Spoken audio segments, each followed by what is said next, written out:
The GameCube is one of my favorite video game consoles, and I happen to love shoot-'em-ups. So, I am the Game Collector, and this is Second Opinion Games, and today I show you every single shoot-'em-up for the Nintendo GameCube.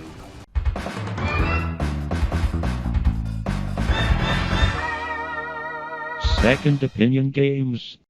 I'm going to start things off with an instant classic, Ikaruga. Published by Atari and made by Treasure, a company that really knows how to make super hardcore games, and this one is no different.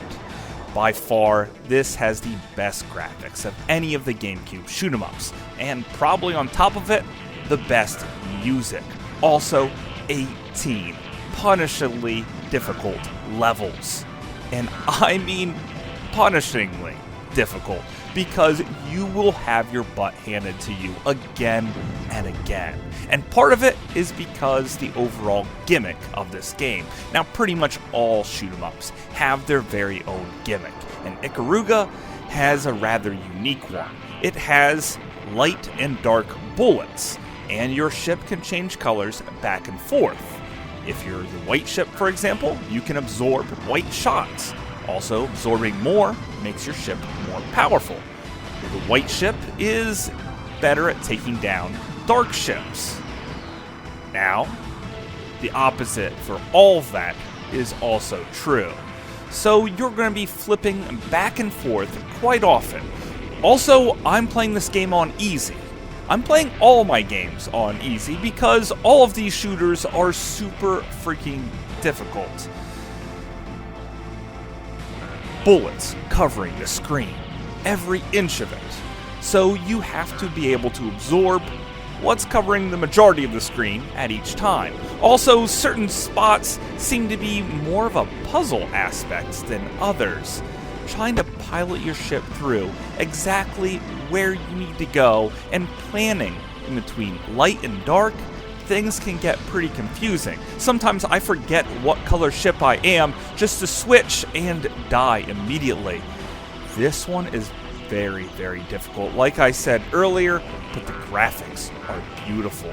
And the game is fun enough for me to pop it into my GameCube about 9 or 10 times per year just to see if I can make it past level 3. And there are 18 levels in this game, so I'm probably never going to finish it unless I put in a cheat code and invincibility, and then I did actually see the ending once, but I'm never going to do that again, and towards the end it just got insane. This one is an instant classic, and I strongly recommend it, even if it is one of the pricier GameCube games. Second up is Chaos Fields. Yeah, again, bullets will cover the freaking screen. The graphics aren't as good as Ikaruga, but they still hold up pretty darn well. This time you have 3 different ships to choose from. The basic beginner ship is just blue, and it is pretty good to use. It has an excellent spread shot and relatively powerful. There's also another ship that has a super annoying shot sound. It's supposed to be super powerful, but I just can't figure out to use it very well at all. I recommend picking the girl and going with the laser ship. Lasers lock onto your targets, destroying them very quickly, or at least as quick as they absolutely can. I tend to take down missions a bit easier with this ship than the others because I don't have to worry about aiming.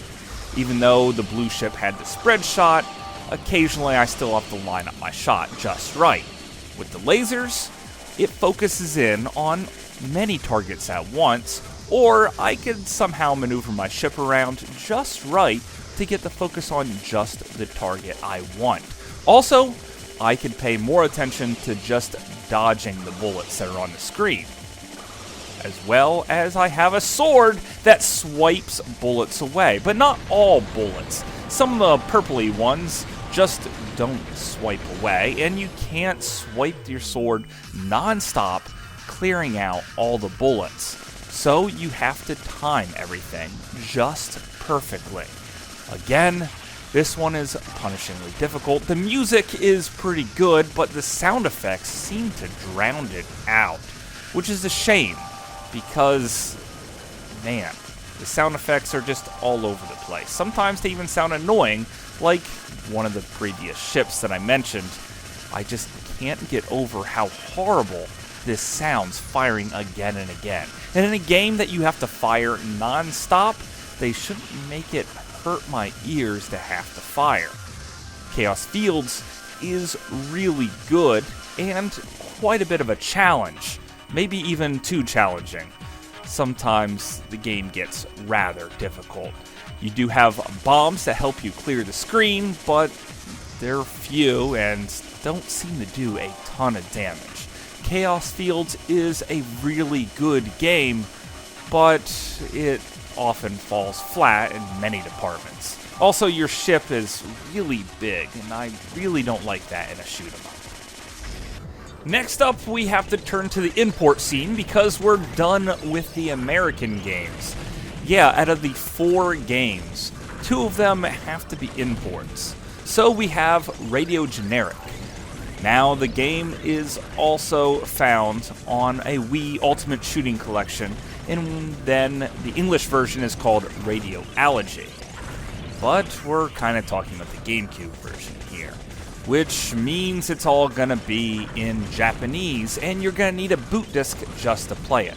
Also, keep in mind that you're gonna need to set aside your very own Japanese memory card, because if you put in a Japanese game in your console with a US memory card, it will erase it and reformat to the Japanese version, and you'll lose all those save states. But enough about that. Let's look at this beautiful, hand-drawn art style game. And it plays great. Your character this time has been shrunken down quite a bit. You still have a sword, but it doesn't wipe away bullets. Well, not all bullets. Many of the bullets in this game can be shot and destroyed, which is very helpful. The sword can destroy those, but it's more for destroying the big ships. See, only the bullets in this game can actually hurt you. The ships, you can fly right into them. So use that to your advantage, because your sword deals at least twice as much damage to the ships as your regular shot. Now you can pick from 3 different vehicle types. Again, with the lasers, one of my favorite. They lock on and fire in 6 different directions. You could go with the blue shot, in which case it also fires in 6 different directions and reaches the full edge of the screen, unlike the lasers that tend to fall a little bit short but are more powerful. Or you could go with the bubble shot, which is by far the most powerful, but only fires in 3 directions. However, the bubbles are so freaking huge, it really doesn't matter. No matter which choice you pick, the game plays smooth and awesome, and the bullets do their thing. Enemies sometimes can be really tough, but this is one of the easier shoot-em-ups of all of these. So I recommend it, especially for beginners. Now there is something else going on here, and that's a shield. If you stop firing after a couple seconds, which literally means 2 seconds, but in bullet hell shooter mode feels like it takes forever, there'll be a shield that pops up. Now you could deflect these bullets away from you. So potentially you could actually play through almost this entire game without even firing a shot and just using the shield, because the shield could also destroy your enemies as well. It might not be as powerful as a sword or your bullets, but it does get the job done. So if you're an expert player, you could play that way. Also, you have recharging bombs that are pretty devastating and are great for clearing bullets from the screen, and allows you to pick up power-ups all throughout. So this game, hand-drawn, beautiful, but if you want to actually read the story, then you're going to have to buy the Wii version, or just play the import version. It really doesn't matter. Either way, you win. Last up, we have my favorite shoot-'em-up for the GameCube, also an import, Hudson Soft Volume 2, Superstar Soldier.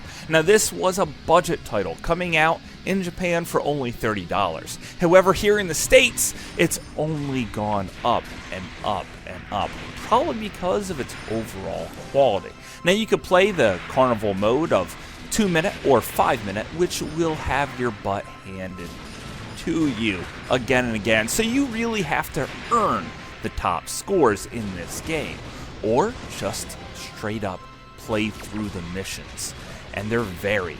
Your ship isn't as small as Radio Generic, but it is very maneuverable. You could change your speeds with the Z button, and I recommend staying right around level 2 in speed for most of the game. Sometimes when I need a little extra boost, I slide up to level 3, but I rarely use level 4 because that's way too fast and there's just too many projectiles and enemies on screen. Occasionally, you will need level 1. This one boss in particular fires lasers at you, and you basically have to move around, just creeping around the tiniest bit. So for that extra precision, you could do that. Also, the power-ups in this game just are power-ups. Just adds to your spread shot, which in this case means ahead of you, behind you, and all around you. When you're fully powered up, the music kicks in with some awesome tunes, and it just gives you the feeling that you are the boss in this game. Now, it's not the only gimmick the game has. It also has a very powerful shot, which I just hold down because every 2 to 2.5 seconds it fires. It's also good at clearing away bullets from the screen, so it will often save your life. Against bosses, it does tons of damage, and it can also open up little hidden things all throughout the game. Now, you could just hold down A and B to do this, or hold down the left trigger and A. The B button and left trigger do the exact same thing. On top of it, it's also one of those score attack games. So clearing out certain areas or finding different power-ups is a necessity to the top score. This is a brilliant game. The boss battles are engaging with patterns that you'll soon figure out, and you'll pretty much have to in order to master this game. I wouldn't say this game is as hard as Ikaruga, but it's not going to be a cakewalk. Instead, I'm going to say this is a fair game with infinite continues. So if you like punishing yourself enough, you will stick with it, and eventually you will see the end of this game.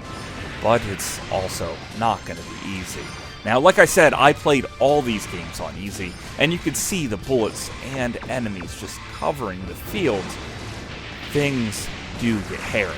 But this is the world of the bullet hell shooter, so it's not gonna be easy.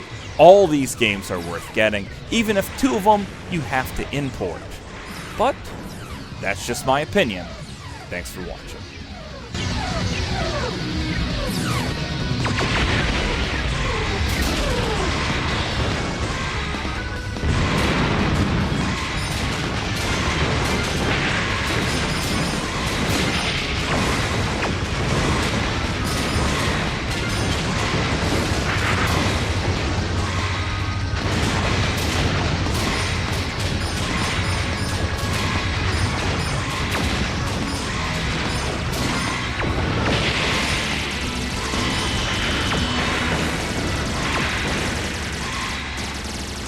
Hey, hopefully you guys enjoyed this video. I love reading everyone's comments, so hopefully you just let me know how you feel about these games. And now I know some people love some more than others. Ikaruga is a fan favorite. Most people that played it absolutely fall in love with it, and I really like it too for the first 1 or 2 levels, and then I just can't stop dying. I really think Superstar Soldier is the most balanced one, but if you want to see some other shoot 'em ups, well, I recommend a couple here right in front of you. So until later, I'll see you again, guys.